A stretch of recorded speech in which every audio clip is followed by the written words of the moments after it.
want to take you live now to Santa Maria, California. You can recognize the King of Pop, Michael Jackson, who is leading the first morning of his trial. This, of course, is a jury selection, which could last some time.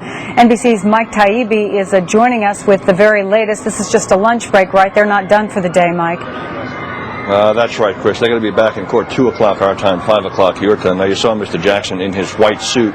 What you didn't see, because, of course, there are no cameras in this courtroom, is that Michael Jackson, as the prospective jurors filled the courtroom, 150 in each of these sections of jury selection, he faced them all and looked at them, made eye contact as much as we could. We didn't know, some of us who were watching that from an overflow room, whether or not that was an accepted procedure, that the defendant in the case could look as intently as he did at many of these prospective jurors. In any event, he did. Judge Rodney Melville came into the courtroom then. He gave the jurors a standard speech that freedom isn't free. Serving on a jury is part of the price one pays for freedom. And then he allowed those people who claimed there was a hardship exception that they were going to claim for themselves to speak and describe them. And about 70 people, 71 of the 150 or so, claimed there was some hardship that they would face were they to serve on a jury that could take from this point forward at least 6 months or as long as 6 months before the conclusion of the trial.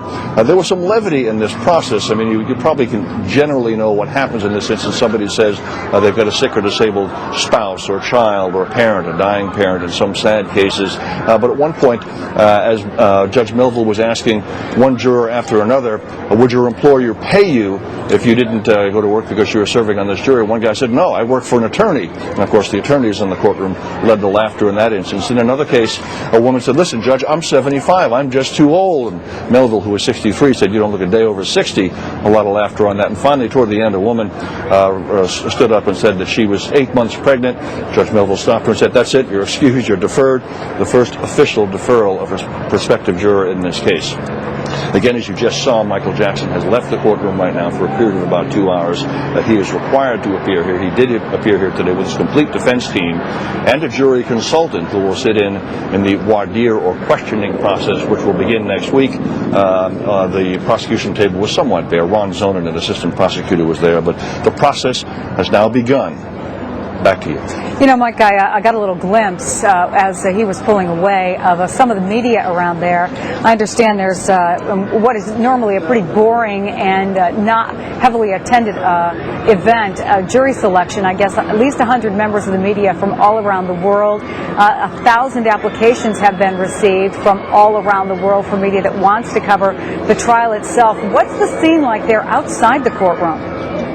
Well, you know, if you said 100, it really is 1,000. We stood on line yesterday, Chris, for 2.5 hours, and we were not the first in line by a long shot to get our credentials, and there were a couple hundred beyond us. I think 1,200, 1,300 people applied for credentials, many of them multiple credentials for news organizations like NBC, which must have 30-plus people over here right now. But an enormous international press corps here right now, because Michael Jackson was certainly an international and remains to some degree an international star and presence and figure.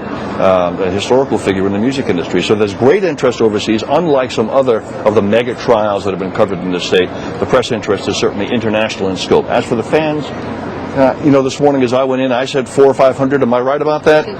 250. 250 people. And that is an interesting point, because in every instance in the past, when the websites, Michael Jackson websites, have said he's going to be here, he's required to appear in court, we have been told, the press has been told, expect a crowd, expect a demonstration. In one instance, I counted 17 when Michael Jackson actually attended court today. If there are 250 of his fans, that's the number that it is. So it's interesting, the disparity between the press interest, international press interest, and the actual fan support that Michael Jackson has here. Which is not to say that he doesn't have fan support, but those fans who support him in droves are not here in Santa Maria. We've only got about 30 seconds left, Mike, but you mentioned that he was, looking at these prospective jurors. And celebrity can work both ways in a case like this, or any time that a celebrity is on trial. What are you hearing about how the defense hopes to use Michael Jackson's celebrity in this case?